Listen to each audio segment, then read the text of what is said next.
Welcome to the AI for Interior Designers podcast, where creativity meets cutting edge technology. In each episode, we dive deep into the world of artificial intelligence and explore how it's revolutionizing the interior design industry. From AI powered design tools to the latest trends and innovations, we've got you covered. So plug in, relax, and let's embark on this exciting journey together. Welcome to AI for Interior Designers podcast. P.S. This intro was written by and voiced by AI to sound like your host, Jenna. Hey there, designers. Welcome back to episode 23 of the AI for Interior Designers podcast. I'm your host, Jenna. And if you're watching this on YouTube, I have a different setup. Yay! Finally. Oh my gosh, 2 weeks in the making. Have a new little paint setup behind me. It's not perfect, but man, you really can't tell in this video that I'm looking at right now. So excited for that. Whole new office, like just fresh and bright. And it actually has to do with something much bigger than just painting my office. Because like obviously it does when it comes to me. Nothing can ever just be simple. So there's like this whole thing I've been working on. And what you see behind me, if you're watching it on YouTube, is basically what that is. So how's that for a vague intro? Anyway, I am hopefully next week I'll have more info for you guys on what this all means. But I'm sitting here, if you're listening to this podcast this week and not watching it on YouTube, I'm sitting here with kind of like rainbow colors, I guess, behind me that I've painted since my wallpaper fell down when I got a air purifier, like random. I don't even know. All of a sudden, it just like was like, okay, we're done here on one wall after being up for a year, holding steady. 18 hours of the air purifier and no more stuff, but that's okay, honestly, because I've been itching to change up my office. So yeah, still a few things to do. I'm still missing one of my countertops behind me, but all of what you're seeing is basically like the backdrop for something that I will be releasing soon, and I will be telling you guys about it shortly, but not today. Today, we're going to be talking about Midjourney. So I realized that I've never actually done just a Midjourney episode before, and it's interesting that I haven't because Midjourney was literally the first course that I started teaching for AI for interior designers. And we are coming up on the 1 year mark of when I launched AI for interior designers and the first class, which was technically called AI 101. And it was really just all about Midjourney. So when that came out last November, it came out as the first core class. And the reason why I structured it that way was because Midjourney at that point in time was just producing the best level of imagery. And I say at that point in time, it still technically is one of the top. Like it's my go-to. Okay, I'll say that still. But even a year ago, when it wasn't even as great as it is now, it was still the forerunner in the generative AI to text to image space. So still is, in my opinion, but I have to shift. Like there's just been so many more things that I have to teach you guys, so many more programs and just little tips and tricks with all of them that my education for AI for interior designers and what has led to this podcast has really just evolved in the past 10 months. And it's been exciting. And I'm excited for 2025. I actually spent like almost my entire summer planning for the fall for the third and fourth quarters and for 2025 in general. That's what I've been doing all summer. So if I've been a little light on my social, that's why, because I have been heads down, just like building, and you guys are going to see. But get ready because there's a lot of education coming your way. So with that being said, starting out over a year ago with just the 101 AI class, which was technically just Midjourney, there's a lot more that has come up and that we have explored and wanted to talk about and all of those things. But Midjourney still remains one of my top favorite programs, like I said, and it is something that I still continue to teach in all of my classes. You know, AI summer camp just ended and it was one of the largest components of the class. So let's talk about it. Let's talk about what you can do with it, what it does for you, how to use it, which is typically like the biggest pain point. Actually getting started with Midjourney is literally signing up for Midjourney. So let's start there. Okay. Technically, Midjourney at this point in time is still run through Discord. Okay. So Discord is not a, technically it is a website, but it's like a chat community type channel. So the only thing that I can, for people that are in the business world that might not be like, younger or into gaming or anything like that, because I was not in Discord prior to Midjourney. Okay. But there are a lot of people that are, just because like different servers basically are different types of communities. Okay. So for instance, my husband rides a Swift bike. He does, like street biking, and they have something called Swift, which hooks up his street bike and he can ride with other people. There's a Discord channel so that he can chat and like, talk to those people for that program. So just like that, Midjourney was built originally using Discord. And so you have to create a Discord account in order to be able to create your images. That's still at this point in time here at the end of October. It's not October. In my mind, it's October. In my mind, I'm at high point already. I've had a lot of those meetings this morning, but it's August. It's the end of August. And so at this point in time, you do still need to set up a account with Discord in order to be able to use it. Okay. Only for a little bit. You do only have to create 100 images, and then you'll be able to use the alpha version, which is just midjourney.com. Okay. So if you are brand new, have never started with Midjourney before, and you want to get started, first of all, I have free setup instructions in a training video, like how to walk you through this on aiforinteriordesigners.com. So you can go and you can download that. It's free. It's a resource on there. Okay.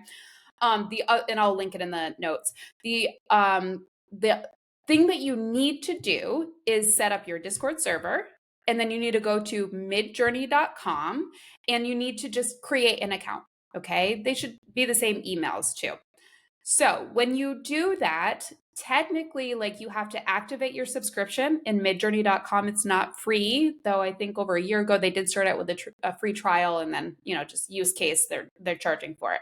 You can start out with that $10 a month plan. Okay. That is great to start out with. You don't need to upgrade until you feel ready. I am on the $30 a month plan, and that's just because I create so many images for what I do. You may never need that many images, and $10 a month could be great for you. So that's the plan that I would start out with. So you're going to subscribe to that on midjourney.com. And then once you do that, it basically sends you an invitation to the Discord server once you've set up your payment plan. Now, this is honestly the part that gets people, because sometimes your pop-up blocker is not going to send you that invitation after you register for Midjourney. And so people have gotten stuck in a circle at this point in almost every single class that I've ever taught in person and in real life. And it happened to me, guys. Like, I was not into Discord. I understand how confusing and unnecessarily confusing this whole setup process is. So I am happy that they have midjourney.com now, but technically the alpha program, which is kind of in testing, I guess you could say, and it will be for a very long time, and as it has been for months now, but it will take place of needing to go to Discord to create your images. Okay. So here we are. You just registered for your Midjourney account. It has sent you an invitation to join the server to Midjourney in your Discord account now. Okay, so technically you're good with midjourney.com. You don't have to use that anymore, though it will be archiving your pictures. You just can't create them there until you've hit 100 new images in the Discord server. Okay, so now let's shift over to the Discord server if you're brand new here. So you have received that invitation after you registered. You've clicked it, and now you can see the boat for Midjourney on the left-hand side of your Discord server. From there, you're actually going to create a private server so that, first of all, you don't get all your images lost in the feed. There's like newbie feeds that you could use. But that way they don't all get lost, even though they are all archiving as well over to your Midjourney Alpha, just the archive section. But this way you can like find your things and it's private and not everybody can see it. So again, this is in my free setup instructions, how to do this, but you're going to technically go to that little boat on the Discord server. And then you're going to open up your friends list. Once you have selected the boat on the left-hand side, you're going to add the little people that are inside of that channel. And so those people, you're going to look for the Midjourney bot. Okay, and this is going to be on the right-hand side of your screen. And you're going to locate the Midjourney bot. You're going to click on it, and you're going to invite it to your server. Of course, you would have had to press plus first and create your own personal server. And then you invite that Midjourney bot, and then technically it's your own. Once you've invited it, it's just you and that Midjourney bot in this private server. And that's when you start typing in your prompts to create images. Now, if you had just created like this little server in Discord, where like it's basically just a channel. Okay, so if you're familiar with Slack, it's like that. It's like a channel like that. So if you just create a conversation and you just want to talk back and forth to the Midjourney bot, like you could, nothing's really going to happen. What you need to do in order to basically like summon it to create images for you is do slash imagine. Okay. And then once you start typing slash and then like I am for the first time, it'll start popping up. So you can see it, click on it, and then it'll leave you with a little box. That little box right there, don't even press space or enter on your keyboard. Just start typing your prompt into that box. Okay. Now, you have to create 100 different prompts in order to get access to Midjourney Alpha. It sounds like a lot. It's not going to be a lot once you get started, okay? I was accepted into the Midjourney Alpha program, honestly, like 6 months ago. It's been a very long time. I'm trying to like do math, but I don't even know. I've been in there forever, it feels like. I only use Discord when I teach at this point, just so that everybody kind of sees both sides of how to use things. And I typically only use Midjourney Alpha now because I've created so many images. I've been in there for a long time. So your goal is kind of to create 100 new images now in Discord so that you can go over to midjourney.com. Now, what does that mean? So technically with every slash imagine prompt that you create in your Discord server, when you're talking to Midjourney, it is going to give you 4 different images for that one prompt every single time. Okay. So when you get a new set of 4 images, that counts as a prompt. All right. So to my best knowledge and understanding, because I personally haven't had to go through this part of this, but from my students, this is what I've learned, that if you can create 100 different prompts, and technically you can do like multi-prompts too at the same time, you can do like up to 10 sometimes, depending on where you're doing it, what you're doing it on. I'm not going to get in the weeds with that, but you can do up to 10 different prompts. And then you're going to just do 100 different prompt images. So technically that's like 400 images, right? Because you get 4 with every prompt. So do that. And then once you've done that enough, you'll be able to just go to midjourney.com and you don't even need to go to Discord anymore. I know that this could potentially sound confusing to people that are either not familiar with Discord, which was myself, just a year ago, and also to people that might just not be tech savvy, but you're super interested in creating these images in Midjourney, but maybe this was just kind of holding you back, is like that setup, because it's the whole Discord thing and then like 2 different websites to get registered. Like it's a lot. I get it. I totally get it. So this is why I do have those free instructions. I highly recommend you go get them from my website, and then you can follow along with what I'm saying too. Okay, because I know I'm not showing you right now, so it's kind of like I have no idea what you're talking about, Jenna. Anyway, once you do that, you're going to be ready to roll. So let's talk about when you are set up and when you are ready to do your first prompt.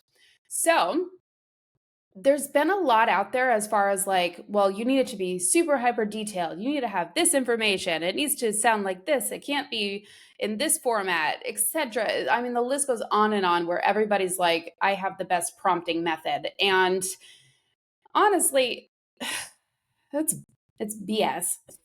All these methods are they're just BS because in the end, Midjourney and ChatGPT and AI is going to do whatever the hell they want to do. You can ask it to do things. You can give it numbers. You can give it math. You can give it location. You can give it colors. Does not matter. It does not matter. It's going to do whatever it wants. And there's a lot of type A personality designers that I, work with, and myself am one. So I get it. But like, we cannot expect our words at this point in time to translate to exactly what we're looking for with an AI image. And these type A personalities that I'm referring to, including myself, need to understand that and acknowledge that. Okay. Because I get this so many times, like on a daily basis, where it's like, well, I gave it all of the information. I even gave it, math and measurements. And it's like, okay, but that's too much information. It's confusing it. And you might see all these prompt like guides and everything out there where it's like, okay, include so much information as to what you want to see, but like, try it and see what happens because it gets confused. And then that's when weird things start to happen. Okay. So start small with prompting, is what I like to do. Okay. People think when they see these images that I create for these interior spaces that like it's some elaborate prompt that I used and that's what created it. And 9 times out of 10 it was the most basic prompt. It might have been in my style because I have been training it on my style, which is something else I'll talk about, but it was the most basic prompt and it just created that image. Okay. So putting like 10 bajillion things into a paragraph and being like, you better get every single thing into that room. Good friggin' luck because it's not going to. But if you trick it, if you're like, design a modern coastal kitchen, most beautiful kitchen you've ever seen, flawless. I don't know. It just does what it wants. But here's some tips for you to like help you to actually control somewhat what you can do. Okay. Guys, I'm just a realist about these things. Like, I think there's people out there that are blowing smoke up your ass where they're like, oh, it's the best thing ever. AI is going to save everything and AI is perfect. It's not perfect by any means. I got an email from somebody in AI summer camp this morning, and he was talking about how he was trying to do a clear box for like furniture sitting on top of it. And he was like, I got so frustrated. I talked to this ChatGPT and it just kept putting, like stuff inside the cube and it's supposed to be a transparent cube. And then I would give it measurements and it would like literally put the measurements next to the image. And then I would say, no more measurements, remove the ruler. And it would add rulers. And I'm like, yes, because it's like a child. When you say don't do something specifically and you give it the words, it's going to do that. So sometimes we have to be like, okay, well, that's what I really want you to do, and like trick it. Like we're talking to a 3-year-old and bribing a 3-year-old. So there's just these little tricks that we need to do. And some of that just starts with starting small and like keeping it simple. So here is my the things that I always include or build off of, I should say, in my prompts while I'm creating imagery. So number one, what's the design style? You literally just need that every single time, right? So this can be a hybrid. This doesn't have to be just like modern design style. This could be, I do a lot of like because some of my prompt combinations are like coastal, modern, preppy, contemporary design style. Okay, so like 4 different styles all smushed into one. All right.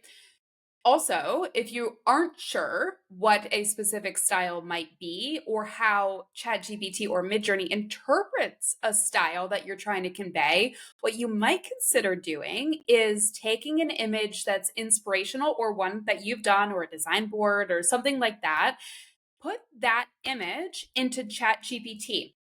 Okay, we're not using this to like recreate other images. So if it is something that might be an inspirational image that is from another designer, I personally, in this application, think that this is acceptable because we're not asking it to like redesign somebody else's work. What we're asking it to do when we upload a picture to ChatGPT is say, describe the design style that you see in this image. And this technique works for everything, guys. Okay. So before I prompt something, especially for like a design board that has like, maybe tile and then fixtures and, other things like that, what I do is I actually don't even take my design boards and put them in Midjourney anymore. I take them and I upload them to ChatGPT and I say, here's a room that I want to render in Midjourney. And I want it to be photorealistic using the finishes that you see here.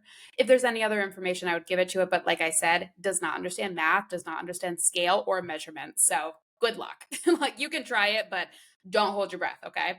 So what I'll do is I'll say, okay, now give me a prompt for what you see in this picture. And it'll give me a detailed prompt describing, like certain types of tile or layouts of tile or where it's going to be placed, certain hex codes that it could potentially, or color descriptions that it could pull from paint chips that are on the board. And then I take that and I put it in Midjourney and I prompt from that prompt. Okay. So taking images and putting them into ChatGPT and then basically reverse engineering it and saying, what do you see here? And how can I reinterpret this into either a realistic drawing or rendering of a concept, or what is the style here? Or, like describe this sofa that you see here, and put it into words.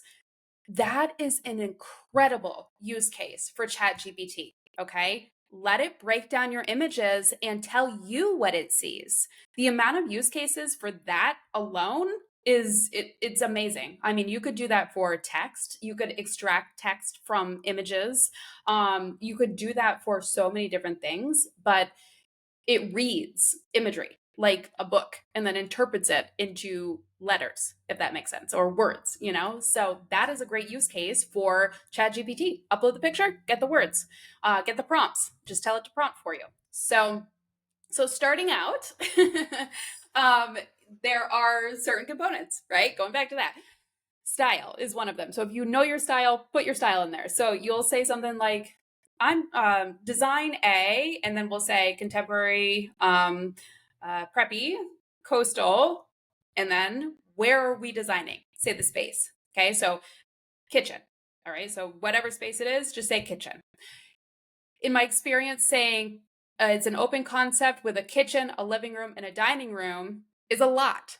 It's a lot for it to understand and then comprehend and make look functional, I should say. Okay. It could put all those components into a picture, but it gets weird when we say that. So, open concept, as long as you don't like say the different parts of the components, like dining room, kitchen area, this goes here, that goes there, it does better when you don't tell it where to put things. And then you can kind of like keep regenerating things and hope that they go where you need them to go. But remember, like, I mean, above all, honestly, this is conceptual. This is not like a design that you're going to be like, oh, that's it. Let's go do that now. No, like this is an idea board.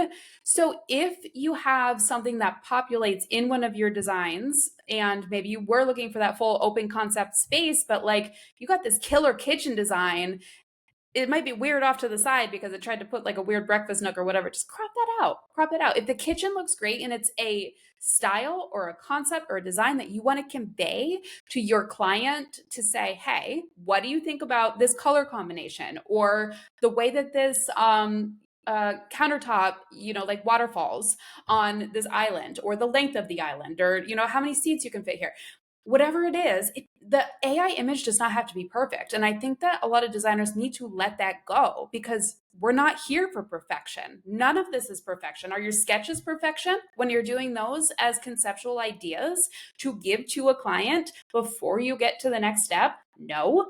I mean, mine are far from that. Some of you all are drawers and they're beautiful, they're masterpieces, but that's not what we're doing here. Okay, we are creating conceptual imagery to use as visual communication to set us up for the next step of our design phase as a professional. Okay, so who cares if there's 10 bajillion faucets off to the side?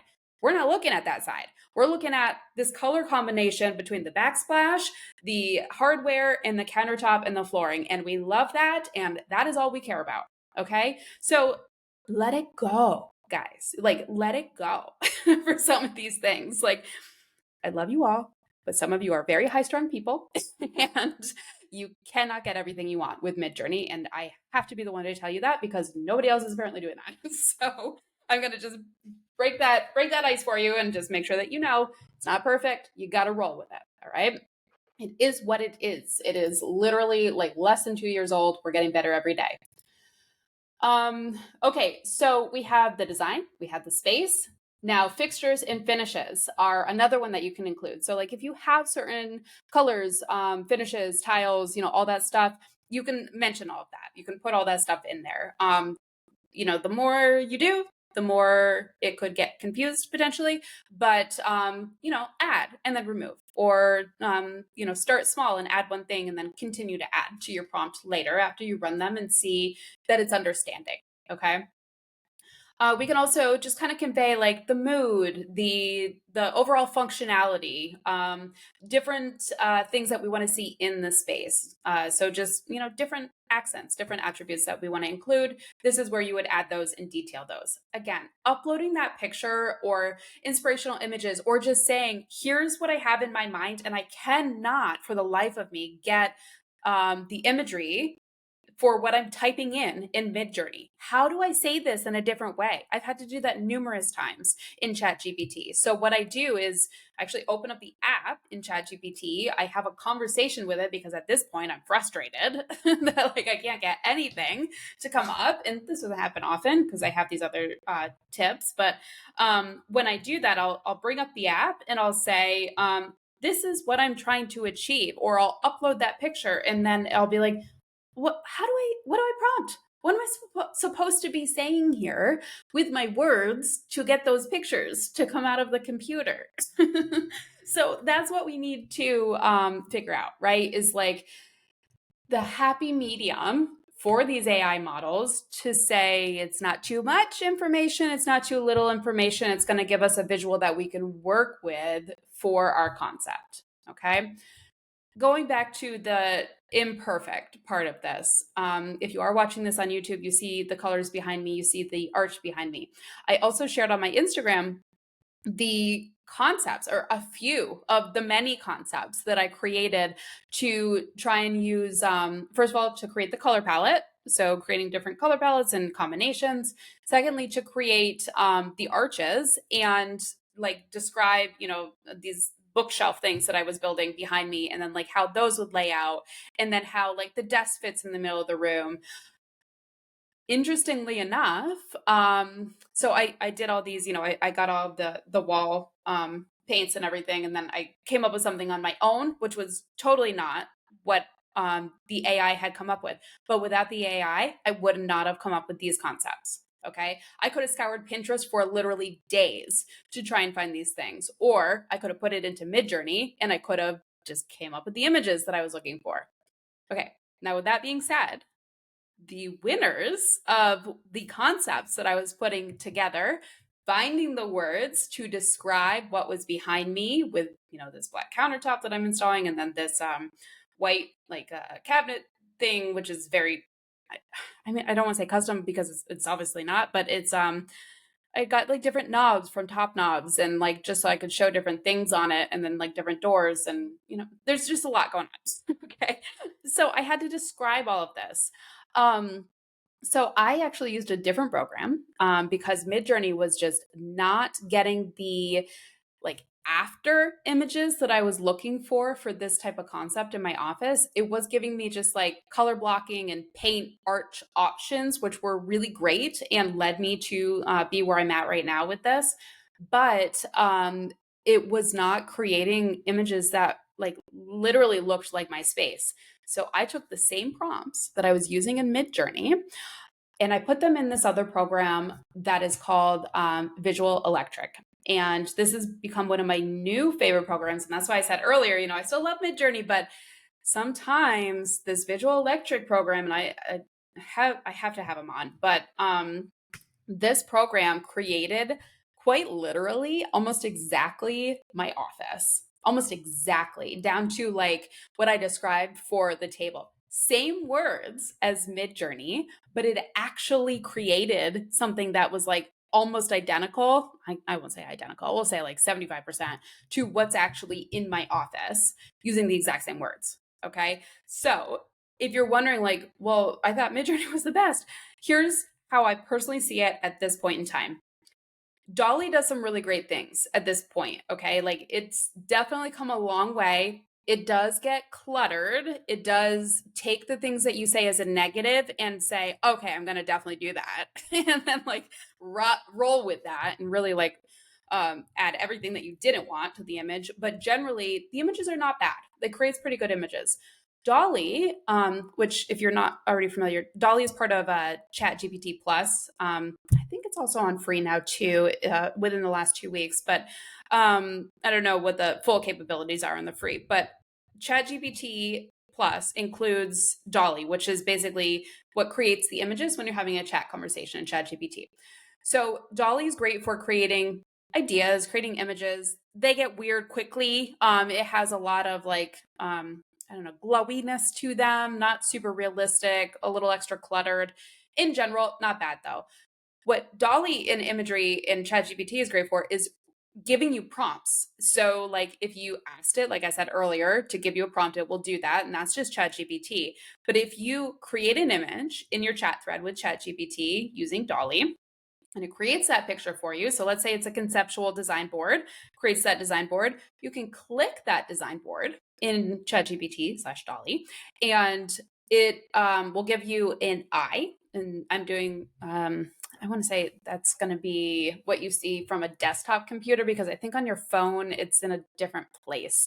But anyway, you're looking for the eye after you click on the image, and you can copy the prompt right from clicking that eye. So Dolly creates beautiful prompts. It just does.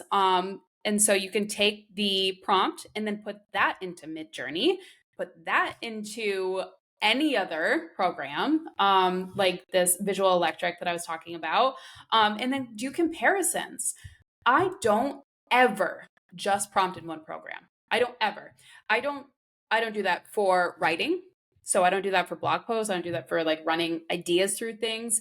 I don't do that for images. I don't do one program for anything. I run my prompts and my questions through multiple programs so that I can see different results because they're not the same. If they were the same, then why would we need them?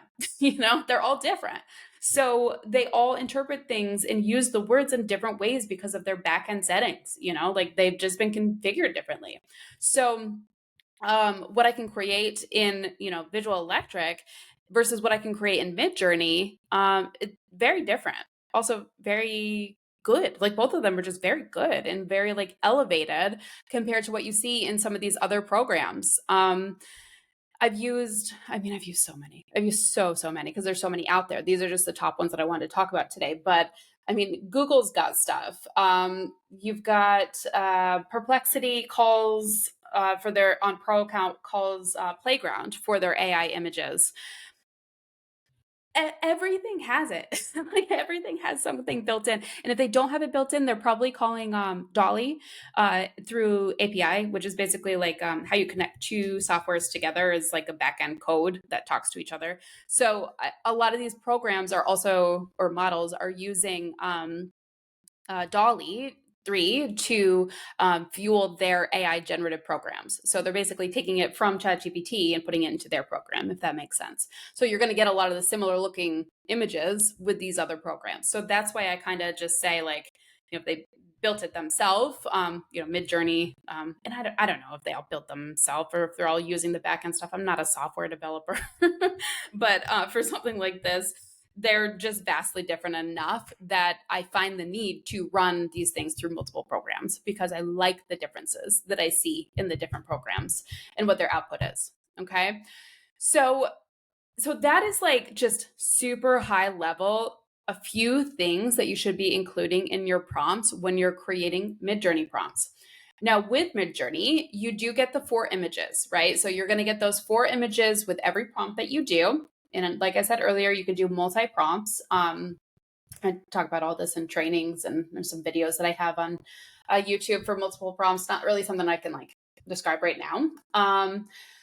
But once you do all of that, you get some more options. So whether you're doing it in Midjourney Alpha or if you are prompting in Discord, you get your 4 images, and then you can individually like change or edit or share or stylize like each of those 4 pictures individually. Okay. So let's say I get a set of 4 pictures, and I just have my Midjourney here up on my other screen. Let's say I get a set of 4 images. I really like one of them. I'm going to give you a quick rundown of what you could do to that one image. So first of all, you can vary it with 2 different variation options. One of them is going to be like a subtle variation. So basically it's going to subtly make super minor changes to the images, to that one image. And then there's a strong variation. So it'll give you more of a stronger variation, but it'll maintain the overall integrity of the picture, but it'll be a different picture than what you have right now. Upscale, you can upscale with a subtle change, very minor. This will give you a better quality of image. If you're ever printing these, using them on websites for like high res copies, you do need to upscale this even further. This upscale option that's built into Midjourney is not enough for the highest resolution, or if you're doing any like print on demand or anything like that.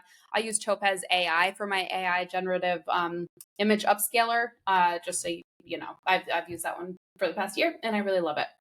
Now a lot of programs are getting upscalers built into their program, so you might not even need it.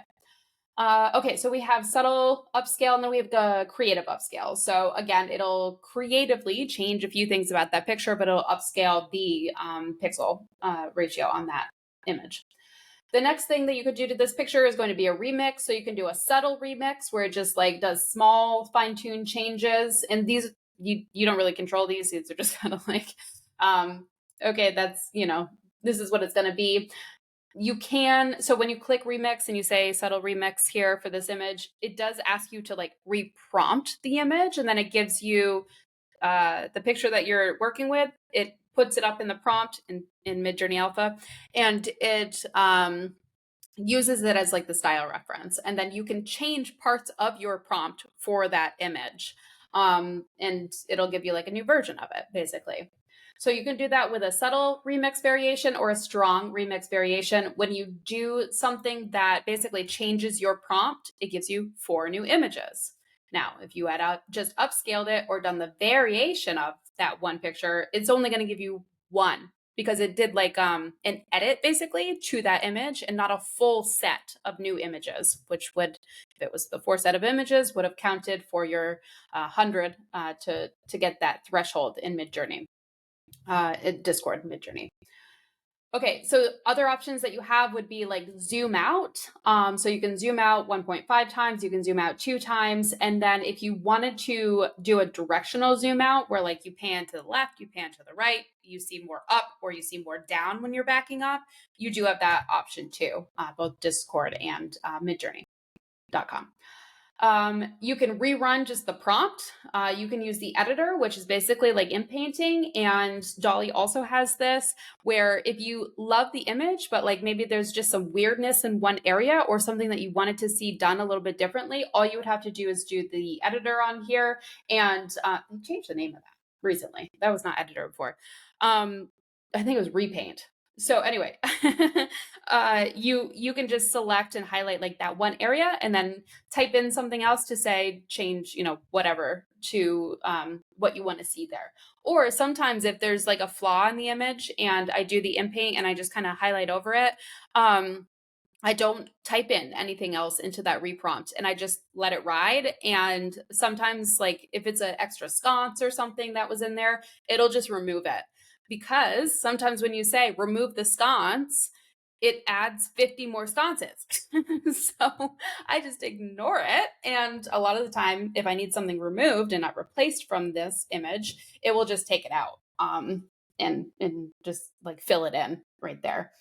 That reminds me of something else I'll mention in a minute. So the last part of this that you can do in Midjourney Alpha, which is easier to do than in Discord. You can do it in Discord, but it is just more steps, is use the like this image or the prompt or the style of this image to create a new set of four. Okay. So it makes it very easy for you to now just choose prompt from this picture, and then it'll just put the prompt into like your little like dialog box that you would just press enter and it will send.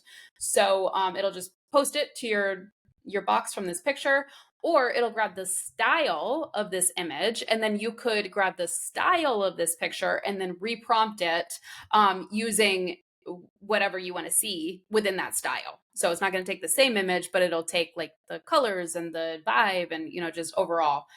That also can be very sticky in that sometimes it is too literal with the style image and it tries to put things from that image into the picture that aren't supposed to be there, if that makes sense. Like it's not just overall style. Sometimes it tries to put like things it sees in the style source image into the actual new image. So I don't know. I like to play around with these. I like to do different experiments with the image, the style, and the prompt, like reuse for Midjourney in alpha, just to see the different variations.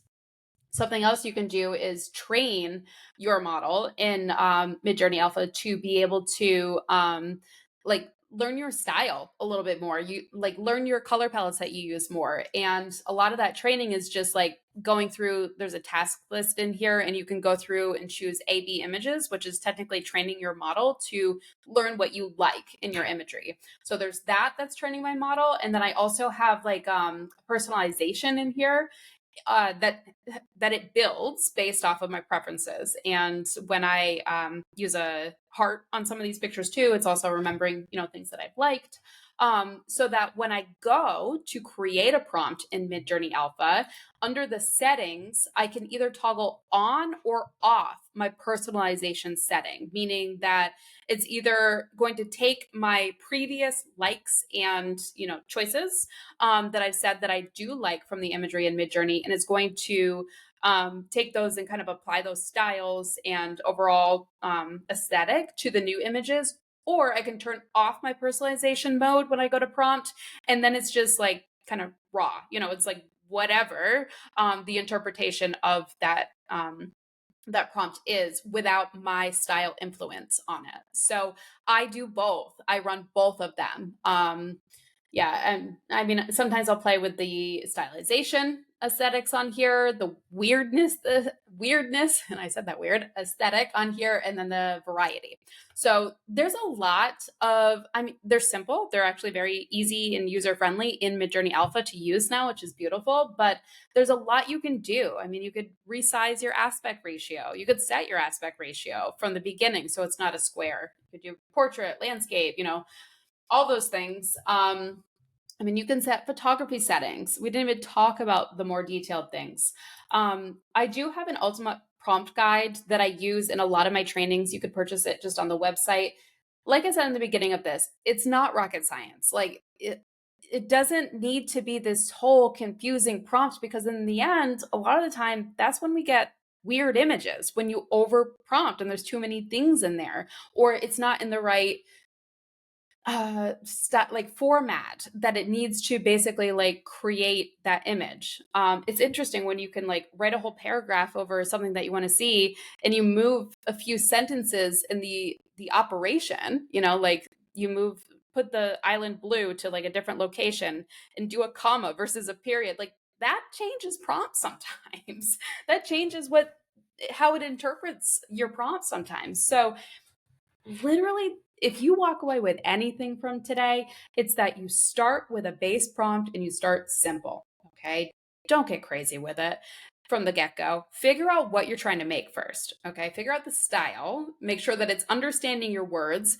If you just get in there and you start prompting and you get lucky, where, like I said, like some of those most simple prompts that I've used are some of the most best images that I've ever created.